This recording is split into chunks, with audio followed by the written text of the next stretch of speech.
while I'm at it here, I'll do another one. Let's call this part 2. So, still the 24th of December, still Christmas Eve, and I'm still thinking about the happiest memories of my life. So I'll get to another one.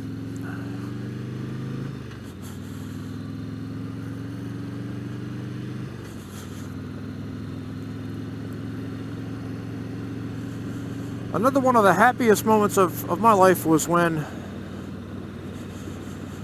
I started riding a motorcycle.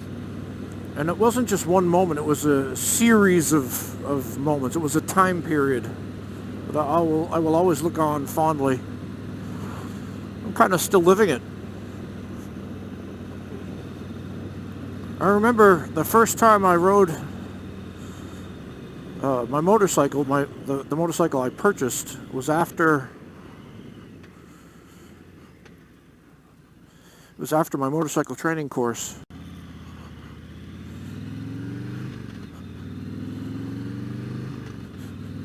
And I had already laid the bike down once, because when I first bought it, I was taking pictures of it, and my neighbor said, "Hey, you know how a clutch works? Just clutch it and pull the bike up a little bit." And I didn't know how a clutch worked on a bike, so I'm pushing my foot, nothing's happening. Next thing you know, my bike hit the bumper of my car, and I jumped off the bike, and the bike went down. I scratched the primary cover. I was on my 2003 Softail Standard. So, I didn't touch that bike again, basically, until after that class. And I remember that first time that I rode after that class. I got home and I could not wait to get on that bike. But I was terrified that I was going to hurt myself, damage the bike, make a mistake, be stupid, that kind of thing.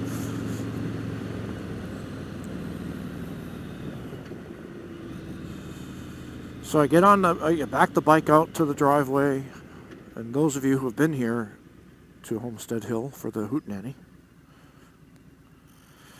you know that that hill is a daunting hill, especially for a newbie on a motorcycle, but I managed it. I backed it out and started up the driveway real slow, real terrified.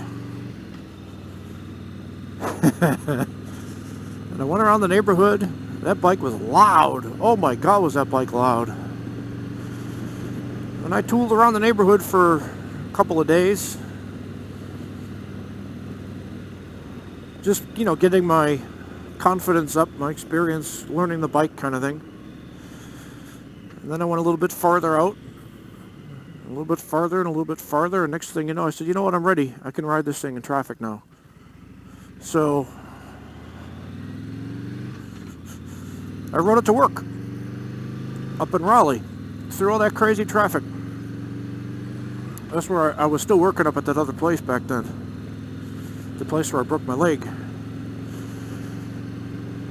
I remember going through the gears, and that bike had what they called the dump pipes on it. Very loud. It was probably the loudest pipes you can get. And I wasn't even getting on it. I was just going, to go through the gears. And people next to me, you could see them wincing and holding their ears. And I thought, you know what? I feel bad for these people. I don't want to hurt people's ears. I don't want to be that guy. But anyway, at the time I thought, well, screw it. I got the bike, deal with it. I get up to my job, and the security guard comes up to me, and I thought I was going to get in trouble for some reason, and she looks at me, she says, "Are you in a gang?" And I said, no, I am not in a gang. And she says, "Aw," she was disappointed. She thought I was in a gang, she was hoping. Nope. It was just little old me. No motorcycle club for me.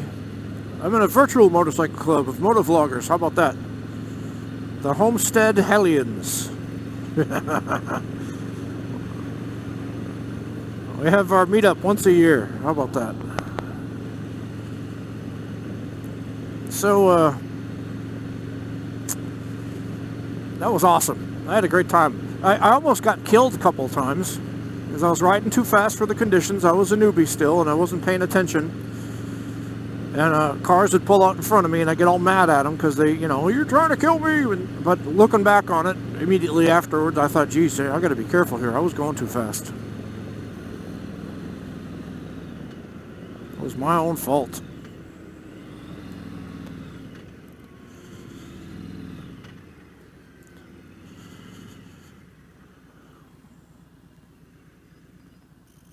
That was a badass bike.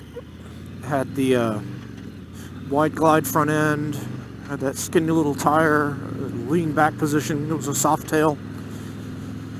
You're down in the bike. I mean, it was a pretty awesome looking bike. Had that gunmetal pearl kind of bluish color. It was 100th anniversary, 2003 100th anniversary edition. Man, that was awesome. But I wanted more storage, so I put saddlebags on it. And then I wanted wind protection, so I put a detachable windshield on it. I put little visor rings on the turn signals and on the headlamp. It was just the bike it wasn't beefy enough for me. I wanted something beefier. I test rode a Heritage. I test rode a Road King. What do they call those back then? Custom, Road King Custom. And I didn't like the Heritage because it felt like I was crammed into the frame. I was too squished up on the tank. So then I tried the Road King Custom, and that bike suited me really well. But I didn't like the way the Custom looked. So I went home and I was looking online. And I saw this bike up at Rocky Mount Harley-Davidson and had these huge handlebars on it. Really low, really wide out. They're called beach bars. And the bike was all black and sleek looking. And I went up to Rocky Mount, took a test ride, loved it, traded in my 2003 for it. Riding home, I'll never forget that, riding home on that bike. I heard a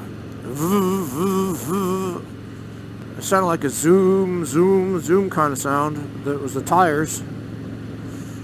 And I heard a little dingle, dingle, dingle. What the hell is that? I didn't know what that was. I pulled over and I saw that I had a little Guardian bell on there.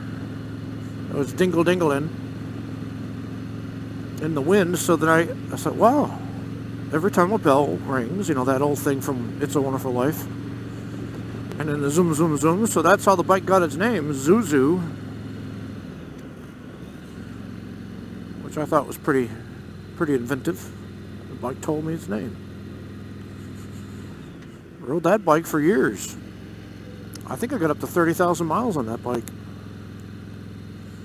I used to ride a lot back in those days. But it was mostly because I would ride it to work, and my job was on the other side of Raleigh, which is pretty far, so I put a lot of mileage on.